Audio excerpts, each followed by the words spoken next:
दुई दिन त एकदमै हावा हुरीले धुलो उडेर होइन केही थिएन। लास्टमा सबै अहिले हेर्न सक्नुहुन्छ मजाले भित्र बाहिर पुरै धोइ पखाली हुँदैछ। पुरै धुलो उडेर केही थिएन अस्ति होइन। त्यही कारणले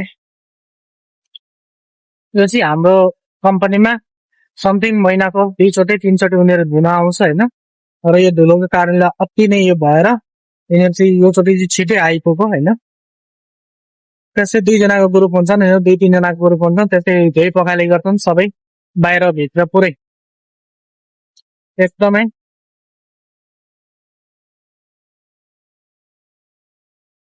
हेर्न सक्नुहुन्छ टलक्क टल्काउने धोइ पखाली गरेर है धुलो माटो जति जे छन् अर्को भित्र छन् यता